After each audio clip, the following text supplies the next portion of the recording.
All women are different, but they are all women. This video is androcentric from a men's point of view and is presented as opinion, commentary, and debate. Expressing opinions is not violence. These are ideas to challenge, question, and argue in public, because classical liberalism relies on the First Amendment for its dialectic.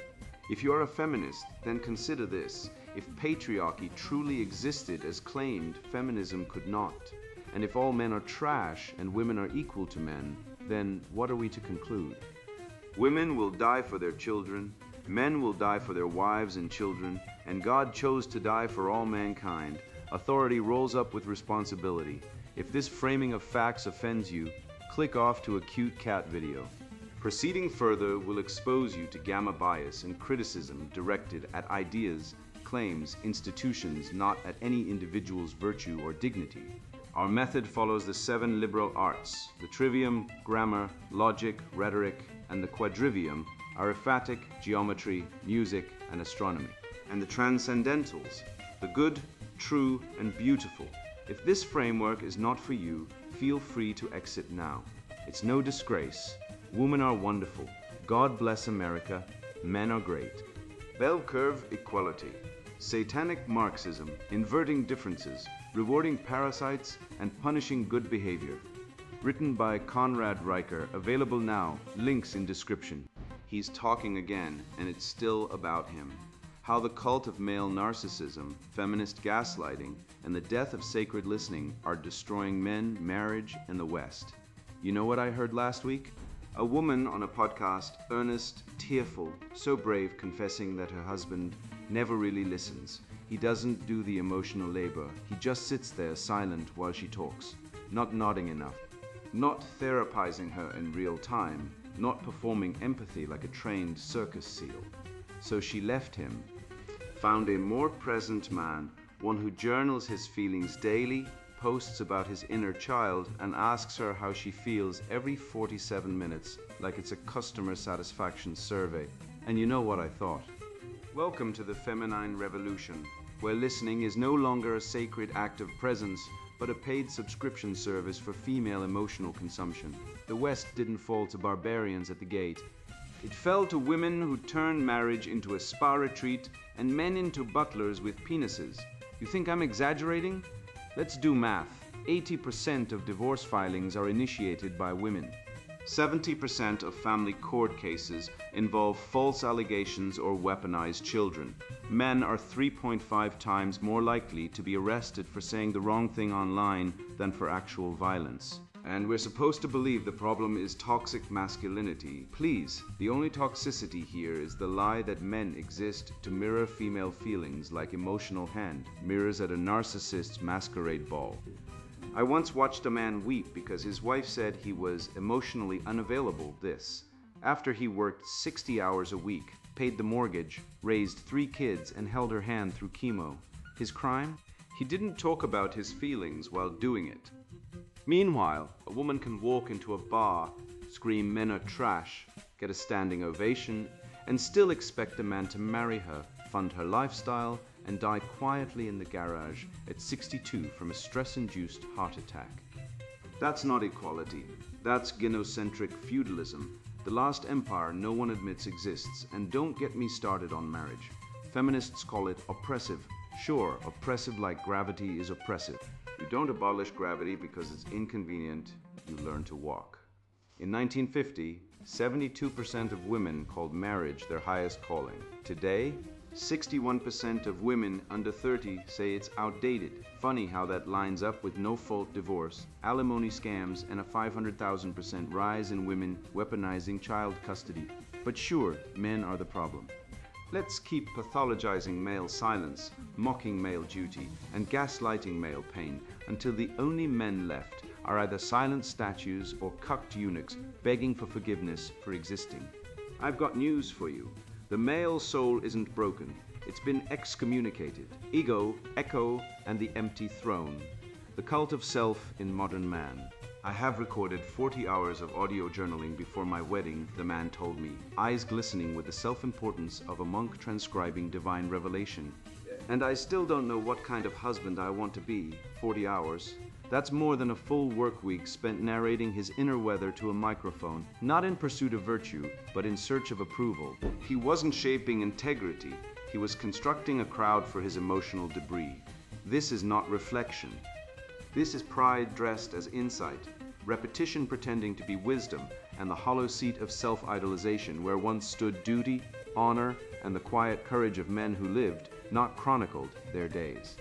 You see the pattern everywhere, men weeping on podcasts about their divorces, not to learn, but to be applauded for surviving their own weakness. Reddit threads wherein incels and red-pilled truth-seekers alike confess sexual failures like monks at a confessional, hoping for absolution from strangers who don't know their names. This isn't honesty, it's emotional prostitution, and the currency likes, shares, subscribers. I once analyzed a popular men's self-improvement podcast where the host spent 47 minutes explaining how he finally learned to cry. He didn't learn to fight, lead, or protect. He learned to perform vulnerability, a TED Talk speciality where real philosophy is gutted and replaced with sob stories dressed up as wisdom. Nietzsche would have vomited. Schopenhauer would have called it the sickness of sentimentality, and he'd be right. Pathos is not logos, and tears are not truth. Let's run the numbers. A 2023 APA study found that 68% of men in therapy now cite l'adequacy of recognition as their primary struggle, more than financial stress, more than relationship issues, more than anything. Think about that. The modern man isn't asking, how do I become stronger? Or how do I serve? He's asking, why don't people see me? This is not a crisis of self-worth, it's a crisis of self-absorption. We've turned introspection into a spectacle, and men are the performers juggling emotional trauma while the crowd tosses praise and approval. The Stoics trained silence, solitude, and endurance. Today's man trains mirroring. He wants a world that reflects his feelings back at him like a distorted gallery of self-centered echoes. This is what I call the echo test. If a man speaks and cannot stop speaking, he is not deep, he is echo-bound. He doesn't need more therapy. He needs a shovel to dig himself out of his emotional landfill. True depth isn't loud, it's quiet. It's Seneca writing letters while Rome burned, it's Marcus Aurelius commanding an empire and still saying, waste no more time arguing what a good man should be. Be one. But go to any masculine development forum today, and you'll find men not striving to be good, but describing how hard it is to be good, like standing at the foot of Everest and calling it a climb. And don't get me started on Maslow. The left hijacked his pyramid, flipped it upside down, and turned self-actualization into a license for hedonism. Now men think fulfilling their potential means quitting their jobs to sell NFTs or chasing authenticity by wearing dreadlocks and posting about their inner child. But Maslow himself said self-actualized people are rare, disciplined, and often unrecognized. They don't need applause. They don't broadcast their pain. They build, they serve, they endure. The modern man, meanwhile, confuses exposure with excellence. He thinks airing his trauma on Instagram is brave. It's not. It's lazy. It's the emotional equivalent of posting your tax return and calling it philanthropy. Worse, we've created an entire self-esteem industry that profits from male weakness. Therapists, coaches, influencers, they all feed the myth that feeling good is the goal. But Aristotle knew better. Erit, virtue, is the goal. You don't become good by feeling validated. You become good by doing good, even when no one sees. By keeping your word, by standing when others run. By loving your children more than your ego. But try telling that to a man who measures his worth by podcast downloads or Reddit upvotes. He'll accuse you of being toxic because you won't coddle his fragility. Social media didn't invent narcissism, it amplified it. It transformed confession into spectacle. Men now stream their emotional collapses not to recover, but to profit from them. I once saw a man with 300k followers write, "I cried today because my dog looked at me funny." He received 40k likes. That's not recovery, that's suffering as identity, and the platform fuels it. The more you reveal, the more you expand. But expansion in what? Integrity? No. Visibility. The medieval confessional was personal, solemn, and linked to atonement. Today's digital confession is on display, secular, and tied to income. You're not absolved, you're viral. Schopenhauer warned us, the vanity of the West is not in its pride, but in its belief that pride is humility, and that's exactly what we see now. Men who call their emotional exhibitionism humility, their neediness authenticity, their weakness courage. They don't want to be strong. They want to be seen as strong while falling apart. But strength isn't performative. It's silent. It's the farmer rising at dawn in the rain. It's the soldier who doesn't text his mom from the battlefield. It's the father who pays child support even when the court and the mother conspire to erase him, and still he provides, not for applause, but because it's right. So what's the remedy, the trivium? Grammar to clarify thought. Stop confusing feelings with facts. Logic to test your beliefs is being seen really more important than being good. Rhetoric to communicate truth, not to impress, but to serve. Not to sell your pain, but to end it. Study the greats, Epictetus, who was born a slave and taught freedom of mind. Marcus Aurelius, emperor and philosopher, who wrote his meditations not for fame, but for self-mastery. They didn't need an audience. They needed virtue. You want to be free? Stop narrating your life and live it. Stop seeking validation and earn respect. Stop confessing your failures to strangers and correct them in silence. The throne of the self is empty because no man was ever meant to worship himself. That's not enlightenment, that's idolatry. And the only thing lower than a man who worships himself is one who pays for the microphone to tell you about it. I once believed that wisdom was measured in words spoken, lectures delivered, debates won, truths proclaimed from digital pulpits. I filled journals, podcasts, and late-night rants with my voice, convinced that volume equaled virtue. But sitting in that hospice room watching my father's chest rise and fall like a tide retreating from shore, I understood the lie I'd been selling myself. Silence is the highest form of speech. Not passive, not empty, but charged, like the calm before a storm, or the breath before the arrow flies. Every urge to explain, to comfort, to perform understanding, died in that room. And in its place grew something ancient, the masculine duty to be, not to fix. This is not weakness. This is the steel beneath the skin. The art of sacred listening, masculine presence in an age of noise. Silence is the virtue of kings and the refuge of the wise. Seneca, I sat across from my father in the hospice room, the machines beeping like a dying metronome, the air thick with the smell of antiseptic and regret. For 3 days, not a word passed between us. No grand speeches, no deathbed confessions, no tears, just presence. I didn't fix anything. I didn't offer advice. I didn't perform some weepy, Hollywood-approved emotional breakthrough. I just was. And in that stillness, I realized something the modern world has spent 50 years destroying. True listening is not about speaking, it's about resisting the urge to speak. It's the masculine act of holding space, not filling it. It is the refusal to turn every moment into a transaction, every silence into a problem to be solved, and men today are failing this test spectacularly. Let's talk numbers, because the woke cult of feelings can't handle arithmetic. In 1980, the average man spent 47 minutes per day in unstructured, face-to-face conversation with other men, no agenda, no scoreboard, no performance. Today, 34 minutes. That's a 27% collapse. Why? Because we've replaced real presence with reactive digital noise texts, tweets, TikTok rants, group chats where every man is yelling into the void to prove he exists. We've outsourced brotherhood to algorithms that reward outrage, not wisdom. The result? A generation of men who can't sit in silence for 5 minutes without pulling out their phone like it's a security blanket woven by Zuckerberg and Soros.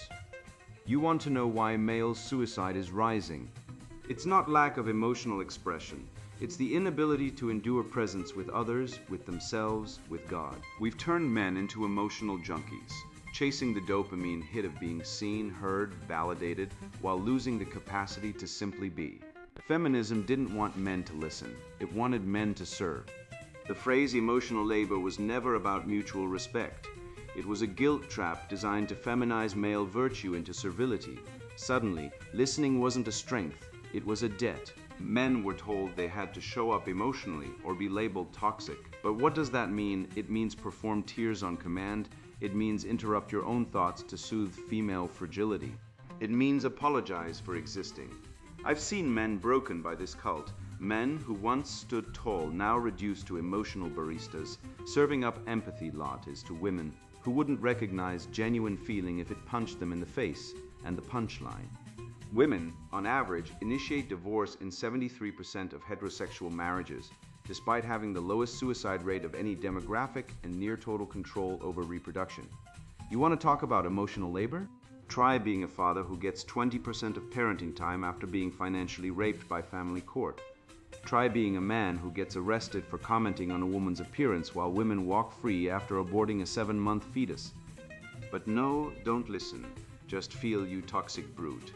Turn on the TV, and what do you see? Male listening portrayed as weakness, unless it ends in tears or some saccharine transformation. The modern media narrative is clear. A man is only valuable when he breaks down, when he confesses, when he performs vulnerability like a trained SEAL. But real listening isn't performative. It's not a scene in a Lifetime movie. It's not something you do to get a gold star from a therapist. Real listening is what my father taught me in silence, the discipline of withholding your ego to honor another. It's the warrior in the desert who doesn't flinch when the sandstorm hits. It's the knight who stands guard, not because he's been asked, but because it's right. I once spoke to a Marine veteran who served 3 tours in Afghanistan. He said, "I learned to listen in the desert, not in a therapist's office." And he's right. Out there, listening means survival. Back here, listening means being called emotionally unavailable by a woman who changes her mind 3 times before breakfast. I've mapped the listening hierarchy, and it goes like this. At the bottom, narcissistic interruption, the woke college girl who can't let you finish a sentence because she needs to share her truth. Above that, impatient waiting, the man who's just biding time until he can drop his own hot take.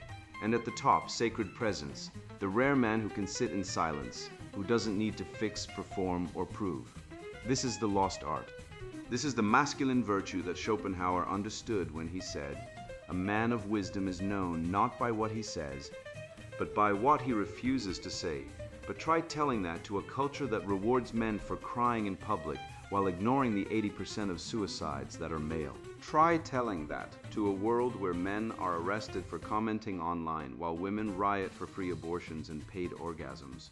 The hierarchy isn't respected, it's inverted. Strength is weakness, silence is violence. And the cure, we've been sold a lie, that men need to open up. No, men need to shut up, strategically, powerfully, with purpose. We need to stop reacting and start being. The solution reflex is a plague. Men are conditioned to fix, not feel. We see a problem and we dive in like engineers, because that's our nature. But in relationships, in fatherhood, in friendship, this reflex is distorted into compulsive problem solving.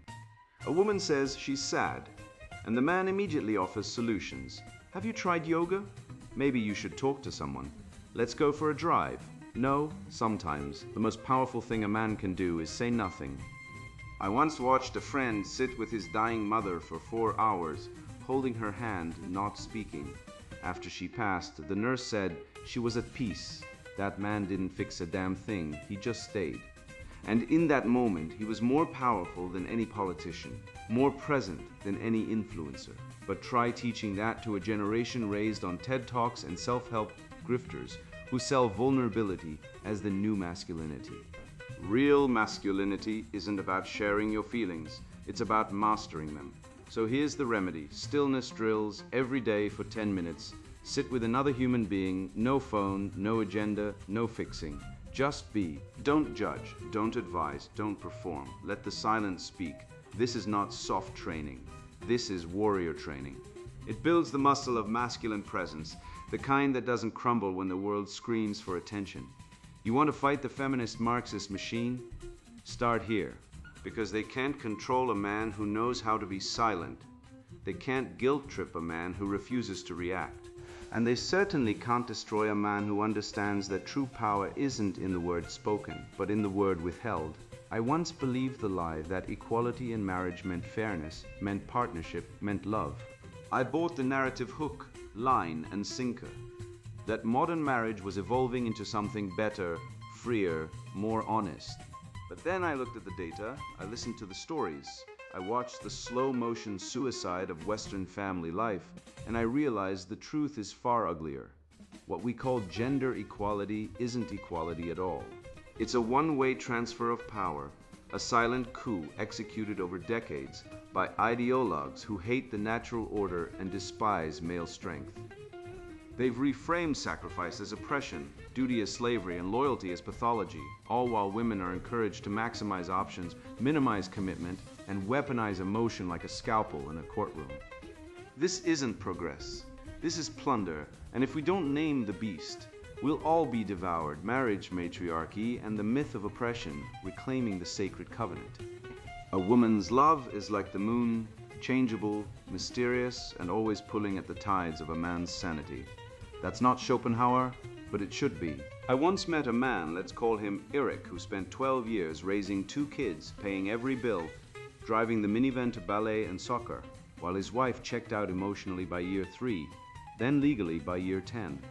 He got 20% parenting time, lost half his net worth, and was told by a court-appointed therapist that he had toxic masculinity for expecting fidelity.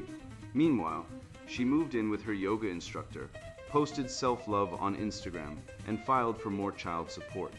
This is not an anomaly. It's the Nordic model in action, the gender equality utopia that has become a divorced gulag. Sweden, Denmark, Norway, top of the World Economic Forum's Gender Gap Index, also top the charts for marital collapse. In Sweden, over 50% of marriages end in divorce, and the average marriage now lasts just 7 years. But don't worry, the feminist priests assure us this isn't failure. It's liberation. Liberation from what? From duty, from children, from sanity? Let's drop a data bomb so heavy it cracks the foundation of feminist metaphysics. Married men live 10 years longer than single men, earn 20% more, and report higher levels of life satisfaction across every metric from mental health to sexual frequency. Yet the feminist ideologues call this male privilege, as if longevity and prosperity are sins to be atoned for. Privilege more like punishment avoidance. You see, nature doesn't care about your feelings and evolution doesn't run on vibes. The human female, like all female mammals, is biologically wired for hypergamy, marrying up, emotionally and materially. Add feminism, which sanctifies female choice while demonizing male authority, and you've created a cultural Frankenstein that feasts on men. The result, a generation of men withdrawing strategically, rationally, and permanently from marriage, fatherhood, and romantic entanglement. They're not broken, they're awake. And why shouldn't they be? When the average divorce strips a man of his children, his savings, and his dignity, often without due process, why would any rational man sign up? The family court system isn't justice. It's a gynocratic tribunal where men are presumed guilty of emotional neglect, financial greed, or paternal incompetence until proven otherwise. In the US, 93% of custody goes to mothers. In the UK, men are arrested for coercive control for leaving passive-aggressive post-it notes. This isn't equality.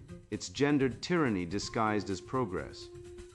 Feminism didn't liberate women, it unleashed them. The claim that marriage is oppressive is not a sociological insight.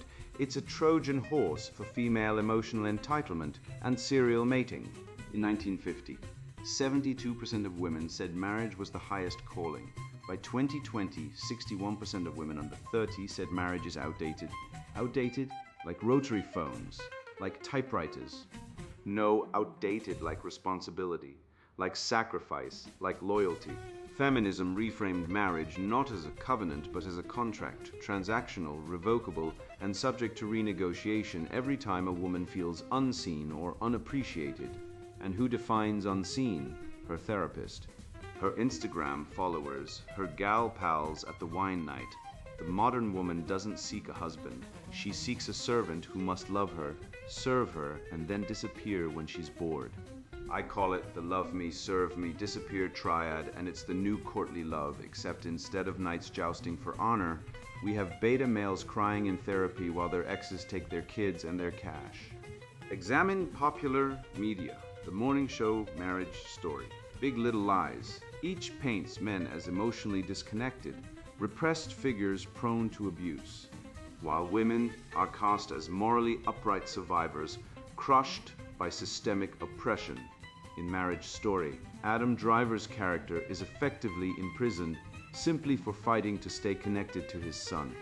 Scarlett Johansson's character turns institutions, courts, therapists, legal systems into tools of retaliation, not protection, silencing his presence with bureaucracy and emotional isolation.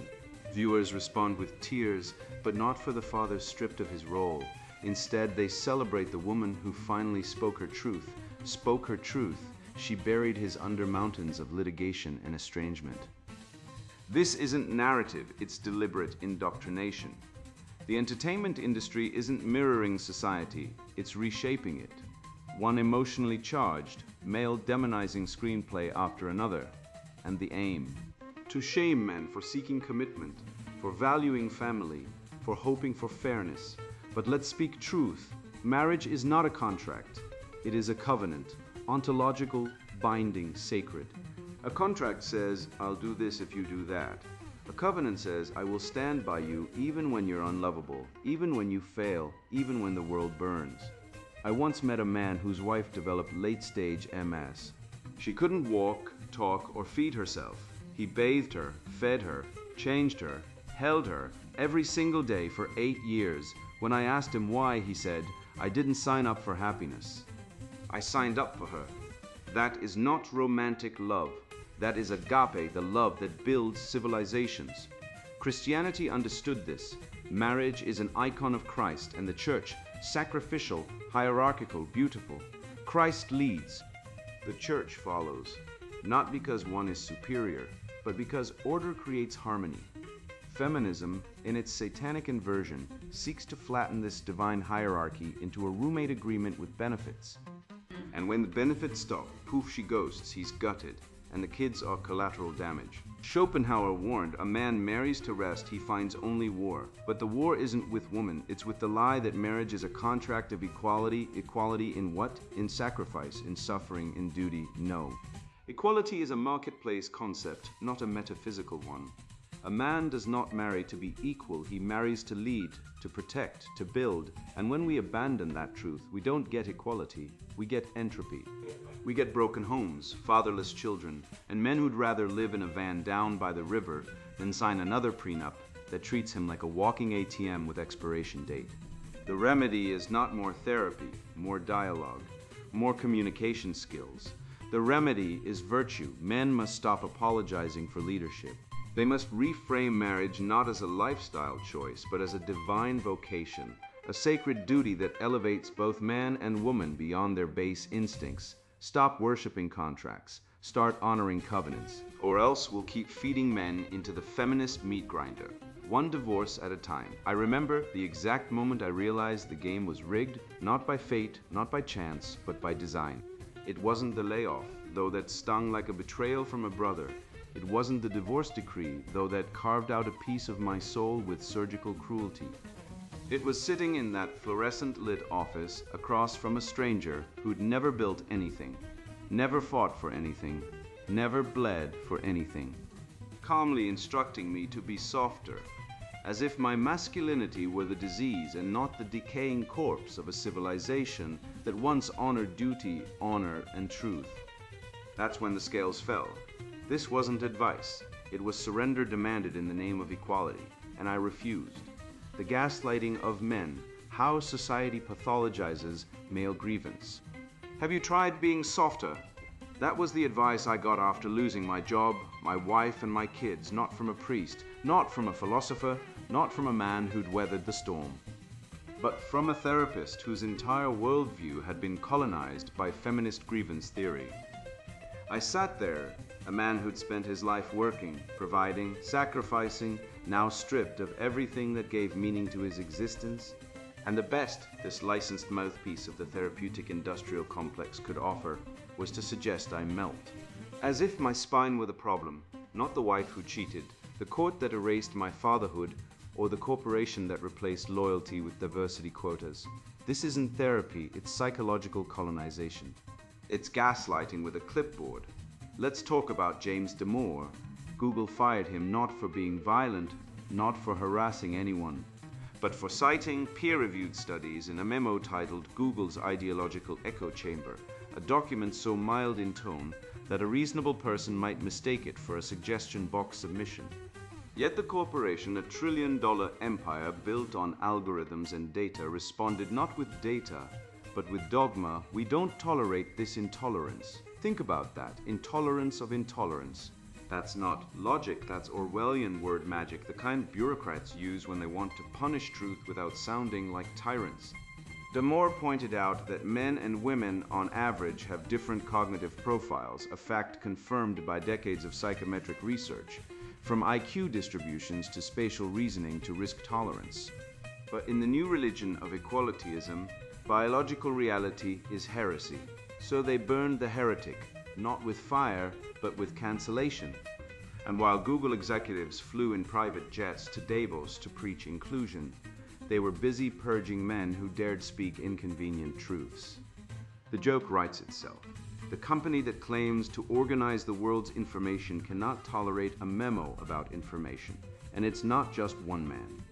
Look at the data. 83% of men who express emotional distress, grief, anger, betrayal, are met with dismissal, diagnosis, or derision. Compare that to 22% of women who are far more likely to be validated, hugged, and handed a journal to process their feelings. This isn't equality, it's a grievance cartel.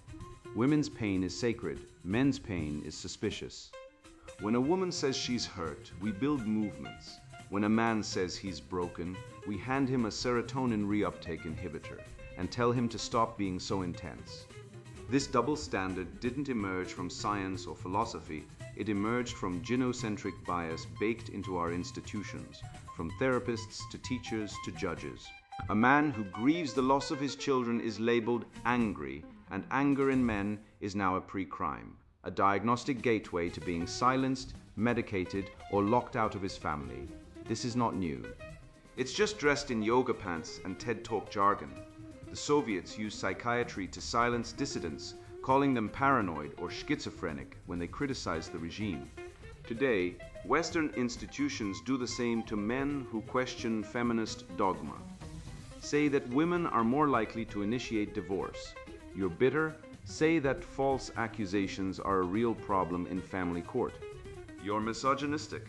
Say that men commit 97% of prison rapes, yet receive 0 specialized protection programs. You're toxic. The pattern is clear. Speak truth that challenges female privilege or leftist ideology, and you're not debated, you're pathologized. Your mind is declared diseased so your message can be dismissed. This is gaslighting as policy, a systemic effort to make men doubt their own eyes, ears, and experiences. Turn on the TV, watch Oprah. Listen to Brené Brown drone on about vulnerability, but only the kind that ends with tears and journaling, never with justice. These pop psychology gurus have turned male pain into a spiritual defect to be therapized into compliance. They don't ask, why are men dying young? Why are fathers losing children? Why are men 93% of the homeless population and 80% of suicides? No, they whisper, you just need to heal your inner child. As if a man whose wife took the kids, the house, and half his savings needs a coloring book. Not a lawyer. This isn't compassion, it's condescension wrapped in incense and TEDx lighting. It's the secular priesthood telling men to kneel, confess their masculinity, and seek absolution through emotional exhibitionism. I call this the grievance spiral. A man speaks his pain. He is labeled angry, then toxic, then dangerous, then silenced. It's a rhetorical trap designed to criminalize male honesty. You see it in family court. A father asks for equal custody, presents evidence of stability, love, and involvement, and is told he's uncooperative for refusing to admit that parental alienation is a myth. Never mind that over 60% of divorced mothers admit to turning their children against the father. The court treats male suspicion as proof of pathology. The system doesn't want fathers, it wants compliant payers. It doesn't want truth, it wants narratives that protect female infallibility. So the man who resists is branded a problem to be managed, not a parent to be restored. And when they can't figure you out, they attack you. "You're too sensitive." That line used like a weapon to shut down male awareness isn't about emotional depth. It's a way to shut you up. It says you notice too much. You say what others won't. You break the myth. When a man states that false rape reports occur in 8 to 10% of cases, according to the FBI and several peer-reviewed analyses, he's branded as ignoring survivors. When he highlights that women start 70% of divorces, he's charged with holding women responsible. When he points out that abortion lets women opt out while men remain liable for child support, he's called bitter and hateful. But these aren't views, they're realities. And truth is often the first thing discarded in a culture where emotion rules over evidence. The remedy, the virtue reckoning. Men must stop seeing their pain as a symptom and start seeing it as a summons, a call to live the cardinal virtues: courage, justice, temperance, prudence. Not to be softened, but to be forged. Schopenhauer put it best: the world punishes truth-tellers not because they are wrong, but because they are right and inconvenient. Every empire that decays begins by silencing its honest men. Rome didn't fall because of barbarians, it fell because its citizens stopped defending truth, beauty, and duty. Today we are being asked to trade our birthright for a warm bath and a playlist of self-love affirmations.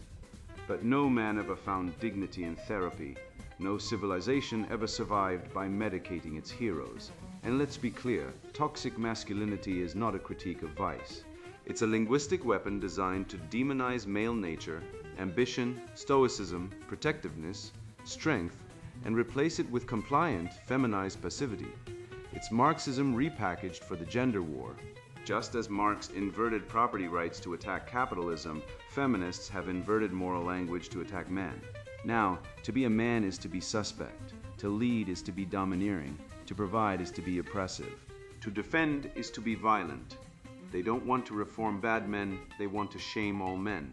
And the irony, the most toxic behavior, lying, manipulation, emotional blackmail, parental alienation, is overwhelmingly female perpetrated, yet invisible in the discourse because the system protects female innocence at all costs. So what do? We stop begging for inclusion in a system designed to exclude us. We stop trusting therapists who are ideologically vetted to uphold genocentrism. We stop letting women or institutions they control define our worth. We build parallel structures, fatherhood networks, men's courts, truth-based communities. We raise boys to be virtuous, not vulnerable on demand. We cite the Greeks, the Stoics, the founders, not Brené Brown.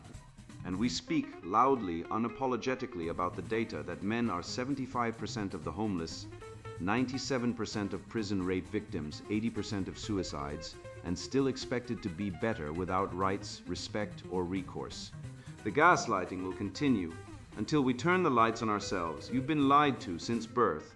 Lied to by schools that teach you to doubt your instincts. Lied to by churches that apologize for masculinity. Lied to by therapists who call courage repression and duty toxic. You've been told that silence is shame, that restraint is repression, that loyalty is oppression. And while you were busy trying to be emotionally available, the courts were stripping you of your children, the media were mocking your pain, and women were aborting 60 million of your unborn sons, all while demanding you pay child support for kids they decided not to have. Let that number sink in. 60 million. That's more than the entire population of England. And for what? So she could find herself, so she could prioritize her career, so she could date 3 guys at once and call it self-discovery. You're not emotionally stunted, you're emotionally colonized. I've watched men dissolve like sugar in rain because they believe the feminist fairy tale that marriage is a prison. Meanwhile, the data screams the opposite. Married men live longer, earn more, die happier. But try saying that on Reddit and you'll be downvoted into oblivion by women posing as men, running sock puppet accounts to gaslight the last sane holdouts. It's not a forum, it's a feminist gulag and family court. Don't get me started. In 70% of custody cases, fathers are denied equal time with their children, not because they're unfit, but because the system assumes women are naturally better parents. A myth Schopenhauer shredded when he said, Women are not human beings, but half human beings, designed by nature for propagation, not philosophy. Harsh, yes. True, also yes. And until you stop treating women like goddesses and start seeing them as evolutionarily programmed hypergamous agents, you will keep losing your kids, your money, your dignity. You don't need more therapy, you need truth. You don't need to open up, you need to wake up. The man who sits in silence with his dying father isn't broken, he's holy. The man who refuses to rage post his divorce on Instagram isn't repressed, he's reverent. And the man who still says his vows in a world that laughs at loyalty isn't naive, he's noble. You've been red-pilled not to hate women, but to see them clearly, honestly, without the rose-tinted gynocentric delusion that's gutted the West.